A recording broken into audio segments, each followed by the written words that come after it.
आज से कुछ ही दिन पहले मैंने अपने पिछले वीडियो में आप सबको बताया था कि 15 मार्च 2024 के बाद पूरे विश्व में हाहाकार मच जाएगा, क्योंकि एक अत्यंत विनाशकारी कालखंड का आरंभ हो जाएगा। पाकिस्तान एवं अफगानिस्तान के बीच भीषण युद्ध, यूके और जापान के बाद 18 देशों में रिसेशन और भारत में सनातनियों के ऊपर आक्रमण, रशिया एवं चाइना का वर्ल्ड वॉर को लेकर डिक्लेरेशन और पूरे विश्व को लेकर रेड अलर्ट। और ये सब कुछ 15 मार्च 2024 के बाद ही हुआ है। अब तथ्य एवं प्रमाण आप सबके सामने है, और यदि भविष्य मालिका की माने तो ये तो सब टेलर है, पूरी फिल्म तो अभी बाकी है। क्योंकि आज से आने वाले 6 महीनों में ऐसी ऐसी घटनाएं होंगी कि जिसकी कल्पना किसी ने न की होगी। बंगलौर में एक सनातनी मोबाइल दुकानदार अपनी दुकान में हनुमान चालीसा सुन रहा था। इतने में अचानक कुछ जिहादी लड़के आते हैं। पहले तो धमकाते हैं, फिर हत्या करने का प्रयास करते हैं। फिर इसके प्रत्युत्तर में कर्नाटका के सभी सनातनी संगठन विरोध प्रदर्शन करने लगते हैं, परंतु वहां की पुलिस उल्टा उस दुकानदार पर केस करके उसे अरेस्ट कर लेती है। और फिर जब बीजेपी की बड़े बड़े नेताओं ने इसका विरोध किया तो फिर उन आक्रमणकारी लड़कों में से 3 लड़कों को अरेस्ट किया। पर परेशानी की बात तो ये है कि उनमें से एक हिंदू है। सभी तथ्य और प्रमाण चीख चीख कर कह रहे हैं कि ये एक सोची समझी साजिश है, परंतु इसके पीछे हाथ किसका है ये तो वही जाने। एक और दूसरी घटना में उत्तर प्रदेश के अंदर 2 जिहादी अचानक एक सनातनी के घर में प्रवेश करते हैं और छत पर खेल रहे 3 नाबालिग बच्चों के पास जाते हैं और उनमें से 2 का गला काटकर अति बेरहमी से हत्या कर देते हैं तथा तीसरा बच्चा वहां से भागने में सफल रहता है। लेकिन सबसे आश्चर्यजनक बात तो ये है कि उन जिहादियों ने उन बच्चों की हत्या करने के बाद उनका खून भी पिया। इस पर यूपी पुलिस ने तुरंत एक्शन लेते हुए एक आरोपी को एनकाउंटर में मार गिराया, लेकिन दूसरा अभी भी फरार है। इस घटना के बाद पूरे अंचल में तनावपूर्ण माहौल है। इसके अलावा भी पूरे देश में सनातनियों के ऊपर जानलेवा आक्रमण हुए हैं, वो भी अलग अलग राज्य में और अलग अलग जगहों पर, और वो भी 15 मार्च 2024 के बाद से। त्रिजटा वंश के अंतिम शहजादे ने तो यहाँ तक कह दिया कि मेरी लड़ाई तो सनातन की माँ आदि शक्ति से है और मैं उनका अंत करके रहूंगा। अब आप सोच रहे होंगे कि अचानक 15 मार्च 2024 के बाद ऐसा क्या हुआ, तो ये सब हम अपने पिछले वीडियो में बता चुके हैं, जो आपको इस वीडियो के एंड स्क्रीन में लगा के जरूर दे देंगे, तो वहाँ पर क्लिक करके देख लेना अगर आपने नहीं देखा और आप हमारे पुराने व्यूअर हैं, यानी हमारे इस चैनल के पहले से सब्सक्राइबर हैं, तो आपने देख ही लिया होगा। और अगर आप हमारे चैनल पर नए हैं तो कृपया हमारे इस चैनल नर्सिंग पब्लिक ब्लॉग को सब्सक्राइब कर लीजिएगा और वीडियो को लाइक करिए और शेयर करिए और कमेंट में ये जरूर बताइए कि आपको हमारा ये वीडियो कैसा लगा।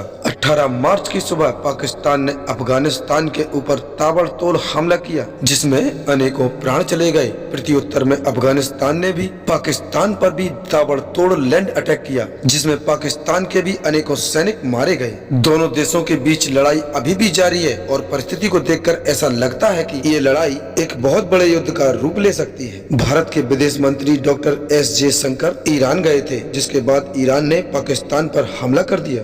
और अब हाल ही में भारत सरकार का एक हाई लेवल डेलीगेशन अफगानिस्तान गया था। यूनाइटेड नेशन ने पूरी दुनिया के लिए रेड अलर्ट जारी कर दिया है, क्योंकि वर्ल्ड मेट्रोलॉजिकल ऑर्गेनाइजेशन के द्वारा प्रकाशित रिपोर्ट अनुसार आज ग्लोबल वार्मिंग अपने सारे रिकॉर्ड तोड़ चुका है, जिसके कारण 2024 इतिहास का सबसे गर्म साल होने वाला है। और इस अत्यधिक गर्मी के कारण ऋतु चक्र बहुत बड़े स्तर पर परिवर्तित हो जाएगा, जिसके कारण भयंकर से अति भयंकर प्राकृतिक आपदाएं होंगी। यूके, जापान, जर्मनी के बाद दुनिया के अब कुल 20 देश फाइनेंशियल रिसेशन यानी आर्थिक मंदी का शिकार हो चुके हैं। ऐसी वैसी मंदी नहीं, बल्कि बहुत ही खतरनाक मंदी। इस विषय में अधिक जानने के लिए कृपया हमारे पिछले वीडियो जरूर देखें, क्योंकि उन वीडियोस में हमने पॉइंट बाय पॉइंट इस विषय में आपको बताया है। 15 मार्च 2024 के बाद सन 2024 में पूरे विश्व के अंदर भारी संख्या में जन आंदोलन, विरोध प्रदर्शन, गृह युद्ध, दंगे और प्राकृतिक आपदाएं निश्चित होंगी। 9 अप्रैल 2024 के दिन सनातन की पवित्र भूमि अखंड भारतवर्ष के नए साल का आरंभ हो जाएगा, यानी भविष्य मालिका के उस भयंकर 24 अंक का आरंभ हो जाएगा। और इसी 24 अंक में 13 दिनों का पक्ष और मीन राशि में शनि। भयभीत नहीं होना, क्योंकि ये चेतावनी है उन दुष्ट, अधर्मी, अन्याय और अत्याचार करने वाले लोगों के लिए, जिन्होंने आज मनुष्य सभ्यता को उसके अंत के खाई में ढकेल दिया है। ज्योतिष शास्त्र एवं भविष्य मालिका के आधार पर मैं आज आपको 6 महत्वपूर्ण भविष्यवाणियों के बारे में बताना चाहूँगा, जो कि इसी 24 अंक के कालखंड में होने वाले हैं।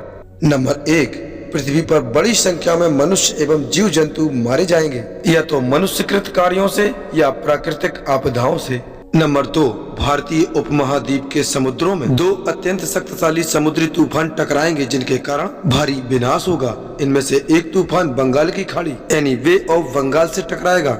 नंबर 3, 24 अंक में ही पृथ्वी पर आग के गोले बरसेंगे, और ये आग के गोले या तो उल्का पिंड हो सकते हैं या फिर किसी सोलर स्टॉर्म के कारण क्षतिग्रस्त हो चुके सैटेलाइट्स के खंड। नंबर 4, सन 2023 में उत्तर भारत की वो प्रलयंकारी बाढ़ और दक्षिण भारत की प्रलयंकारी बाढ़ आप सबको याद तो होगी, पर इस साल उससे भी बहुत खतरनाक प्रलयंकारी बाढ़ आने वाली है सन 2024 में, यानी 24 अंक में महाप्रलयंकारी बाढ़ आने वाली है, जिससे बहुत ही ज्यादा महाविनाश होने की संभावना है, विशेषकर उत्तर भारत, उत्तर पूर्व भारत और दक्षिण भारत में। नंबर 5, बहुत जल्द हिमालय के क्षेत्र में एक महाविनाशकारी भूकंप आने वाला है, जिसके कारण भारत के कुछ राज्य जैसे नेपाल, तिब्बत सबसे अधिक प्रभावित होंगे।